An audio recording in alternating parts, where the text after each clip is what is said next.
Hello friends, welcome to A1IS. Today we'll start our important series regarding Indian polity. आप देख रहे होंगे हर दिन हम एक important टॉपिक को डिस्कस कर रहे हैं. कल जैसे हमने डिस्कस किया था the salient features of Indian constitution, तो आज हम अपने वीडियो क्लासेस को बढ़ाते हैं and will start discussing another important topic Indian polity का. आज जो हम डिस्कस करेंगे वो है union and its territory as well as evolution of states.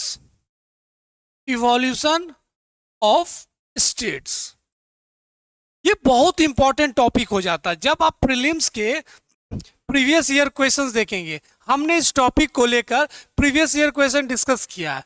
आज हम ये पूरे कंसेप्ट को समझेंगे, ये पूरे पार्ट ऑफ इंडियन कॉन्स्टिट्यूशन को देखेंगे. तो यहाँ से प्रीलिम्स में बहुत सारे सवाल निकल कर आते हैं, तो पूरा बेसिक से लेकर हमें कंसेप्ट समझना है and all the important areas जहाँ से सवाल पूछा जाता है. तो अगेन दिस टॉपिक, अगर आप बोल सकते हैं, significant role in the prelims.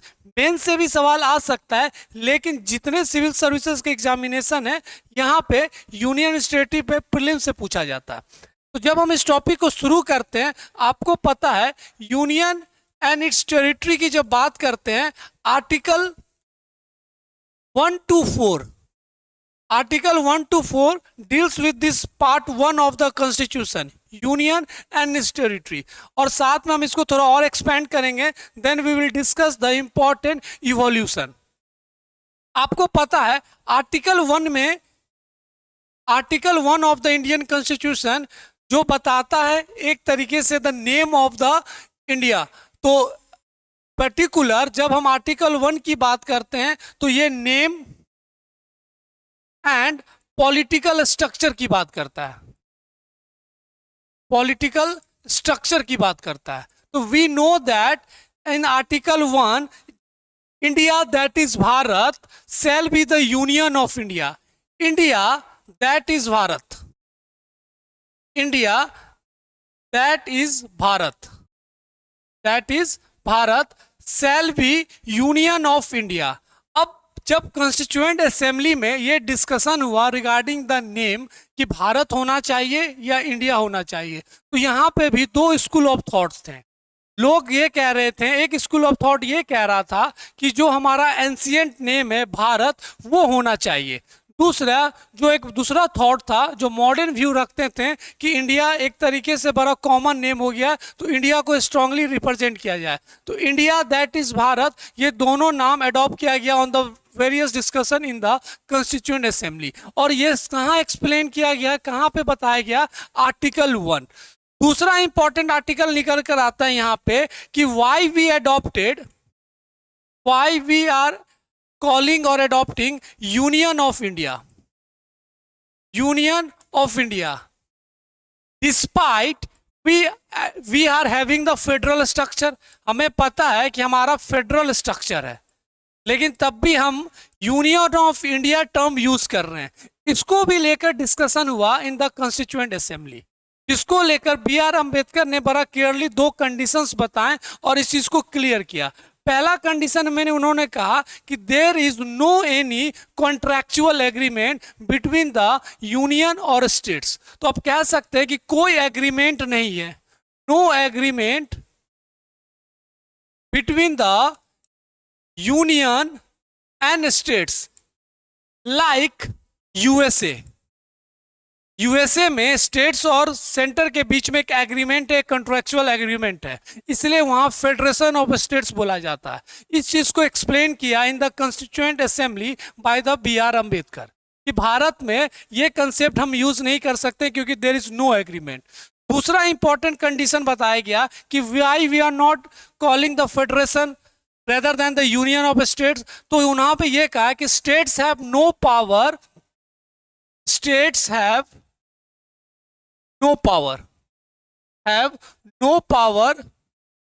to cede from the union. कहने का मतलब स्टेट्स के पास कोई पावर नहीं है कि वो जब चाहे इस यूनियन से बाहर निकल जाए। तो ये बहुत इंपॉर्टेंट बताया गया इन the constituent assembly by the B.R. Ambedkar कि भारत में हम यूनियन ऑफ इंडिया क्यों कह रहे हैं। उसका बताया कारण कि देयर इज नो एग्रीमेंट। दूसरा, states have no power to cede from the territory और द यूनियन। तो ये दो कारण है जिसके कारण हम आर्टिकल 1 में यूनियन ऑफ इंडिया बात करते हैं। दूसरा इंपॉर्टेंट, अगर हम आर्टिकल 1 को आगे पढ़ते हैं तो आर्टिकल 1 के जब आगे पढ़िएगा तो आर्टिकल 1 क्लॉज 3 में यह बताया गया है कि what are the comprises under the territory of India. तो जब हम टेरिटरी ऑफ इंडिया की बात करते हैं उसमें क्या क्या चीज है, तो under this when we talk about the union of India तो इसमें आता है territory, territory of the union. दूसरा UT, Union Territory, and third one in future any territory is acquired by Government of India। तो article 1 clause 3 में ये समझाया गया है कि यूनियन ऑफ इंडिया को हम कैसे एक्सप्रेस कर सकते हैं। तो पहला टेरिटरी ऑफ यूनियन, दूसरा union territories, and third one in future any territory acquired by the government of India।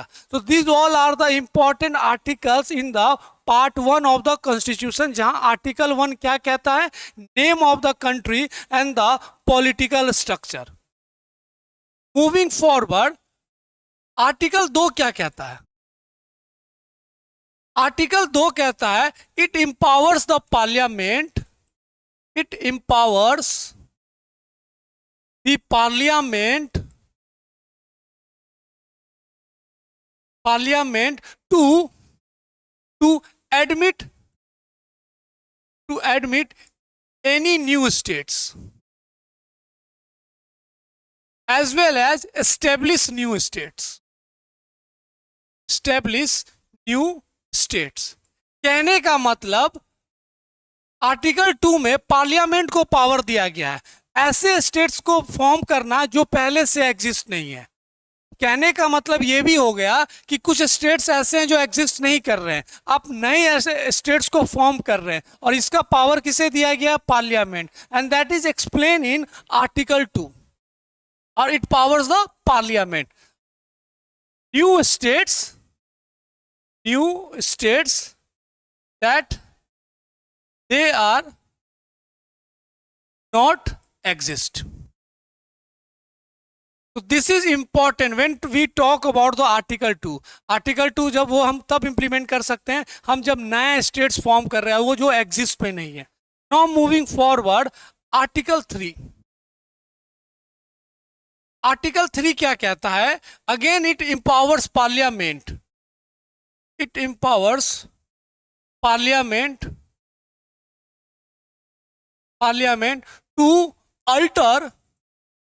to alter, rename, or we can say demarcation, diminish or increase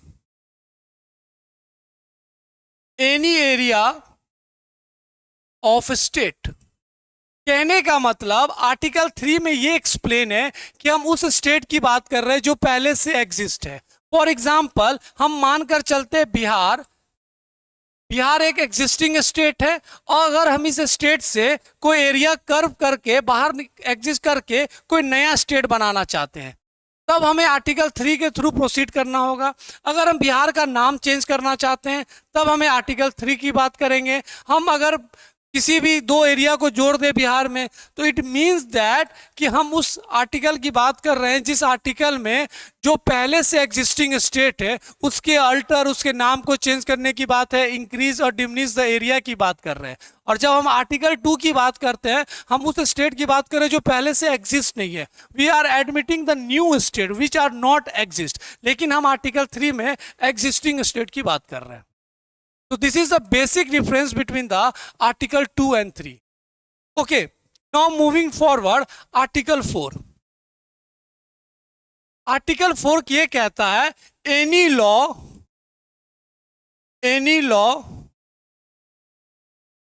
which pass by parliament under article 2 and 3 which shall be consider as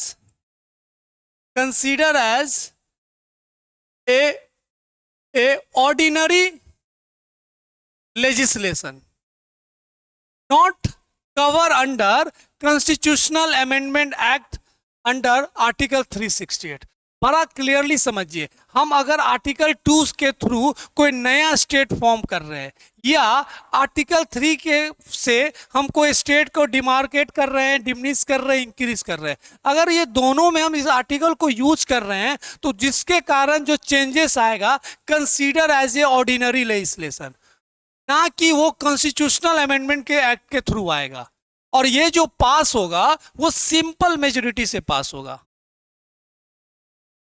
okay, तो this is the important one कि कोई भी हम article में के through कोई भी states कर रहे हैं, रीऑर्गेनाइजेशन कर रहे हैं इंटरनली, तब हमें कॉन्स्टिट्यूशनल अमेंडमेंट करना है कि नहीं करना, संविधान में संशोधन करना है कि करना है या नहीं करना, ये हमें आर्टिकल 4 एक्सप्लेन करता है कि there is no any constitutional amendment regarding article 2 and 3। okay, now moving forward, some important Supreme Court landmark judgment। इसमें दो इंपॉर्टेंट जजमेंट है। पहला, इन 1960 बेरूबेरी यूनियन केस, इसमें सुप्रीम कोर्ट ने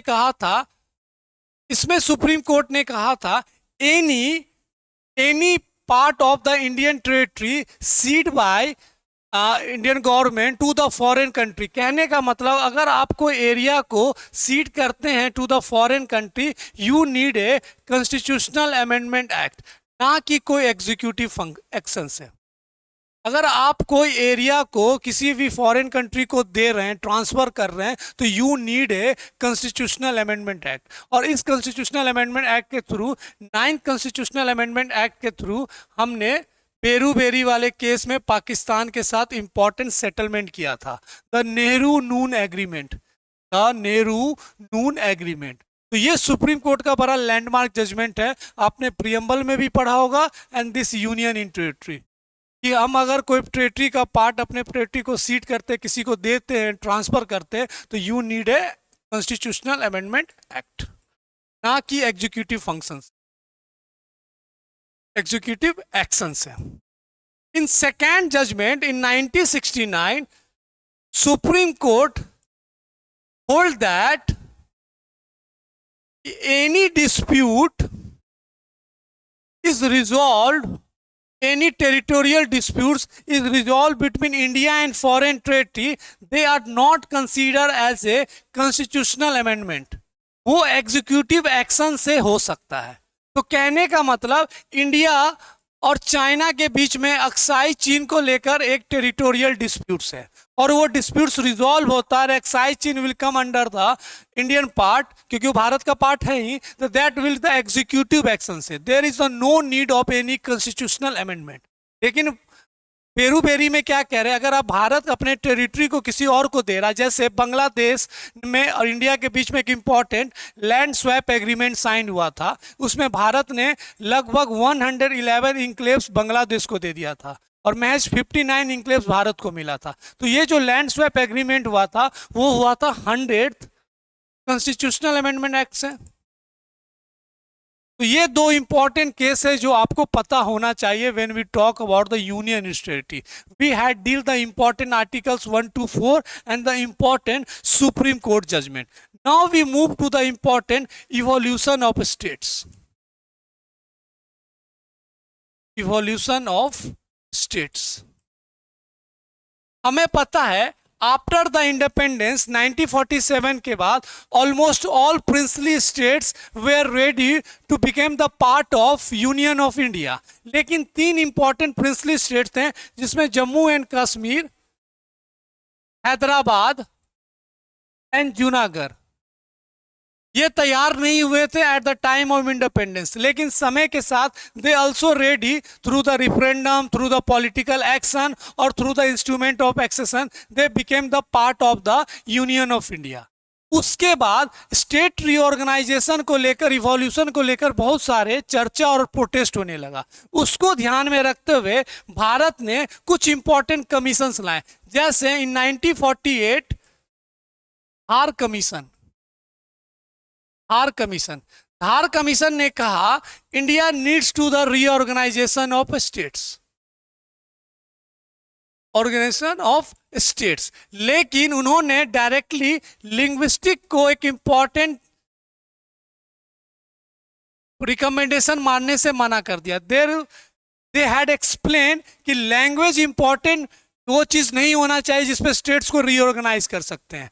तो उन्होंने डायरेक्टली लिंग्विस्टिक को, लैंग्वेज को एक इंपॉर्टेंट रिकमेंडेशन और एक इंपॉर्टेंट एरिया मानने से मना कर दिया। आफ्टर दैट इसको लेकर बहुत सारे प्रोटेस्ट हुए। Again in 1948 under the Jawaharlal Nehru, Vallabh भाई पटेल एंड पितविया सीतामढ़िया के साथ एक इंपॉर्टेंट कमीशन बना, and that commission also recommend and accepted the concept of linguistic. उन्होंने भी कहा कि लैंग्वेज एक इंपॉर्टेंट बैरियर नहीं होना चाहिए for the reorganisation of states, जिसको लेकर again so many protest had happened, and due to the pressure from the Andhra and Madras, the first linguistic state formed is Andhra Pradesh और आंध्रा। ठीक, उसके बाद सरकार ने ध्यान रखा और again they form the important commission under the chairmanship of Fazal Ali, Fazal Ali. और उन्होंने एक इंपॉर्टेंट चीज को रिकमेंड किया, कुछ इंपॉर्टेंट पॉइंट्स रखा। इन्होंने बोला कि लिंग्विस्टिक और language is one of the important area होना चाहिए जिसपे स्टेट को रीऑर्गेनाइज करे, but they totally disqualify the concept or theory of one language one state, one language one state। तो इन्होंने एक तरफ माना कि लैंग्वेज एक इंपॉर्टेंट एरिया हो सकता है स्टेट रीऑर्गेनाइज करने का, लेकिन ये थ्योरी को उन्होंने डायरेक्टली मना कर दिया, वन लैंग्वेज वन स्टेट। उसके बाद बहुत सारे रिकमेंडेशन किया। उन्होंने कहा कि स्टेट रीऑर्गेनाइजेशन में कुछ इंपॉर्टेंट मेजर्स होते हैं, यूनिटी और सिक्योरिटी को ध्यान रखा जाए, फाइनेंशियल एंड एडमिनिस्ट्रेशन को ध्यान रखा जाए। This all are the important, इस पे आप स्टेट को रीऑर्गेनाइज कीजिए। And seventh constitutional amendment act, seventh constitutional amendment act 1956 state reorganisation act was passed and 14 states and 6 UTs were formed। ठीक, तो ये जो इवोल्यूशन ऑफ स्टेट से बड़ा इंपॉर्टेंट हो जाता। उसके बाद after 1956 there are so many state forms, जैसे 1960 में बॉम्बे से अलग होकर महाराष्ट्र एंड गुजरात बना, फिर नागालैंड बना इन 1963, फिर हिमाचल प्रदेश स्टेट्स बना। ऐसे करके सारे स्टेट्स बने। इन 2000 3 important states, Chhattisgarh, Uttarakhand and Jharkhand. 2014 में तेलंगाना एक इंपॉर्टेंट स्टेट बना। ऐसे कर कर present now 28 states and 8 UTs and are formed। तो this is one of the important topic जो हमें पढ़ना था, और we had discuss everything. We had discuss all articles 1 to 4, important Supreme Court judgments। We had understand the important commission and the important evolution of states। हमने ये सारे topic cover कर लिए। And we had already discussed the important videos of previous year under this topic। उसको भी जाकर जरूर देखिएगा after this video, and you all easily complete the important previous year questions को बहुत अच्छे से सॉल्व कर लेंगे। तो ऐसे करके हम पॉलिटी के सारे टॉपिक को कवर करेंगे। आज हमने जो इंपॉर्टेंट टॉपिक कवर किया है वो है union and its territory. Next class में again we will discuss another important topic. तब तक आप अच्छे से पढ़िए, ट्राई टू मोर फोकस, क्योंकि एग्जाम 71st हो या और भी सिविल सर्विसेज के एग्जाम नजदीक आ रहे हैं, and we can easily give you the whole idea on regarding every subject, और सारे कंसेप्ट क्लियर करेंगे। तो फिर से हम मिलते हैं नेक्स्ट वीडियो में, तब तक आप अच्छे से पढ़िए। Thank you.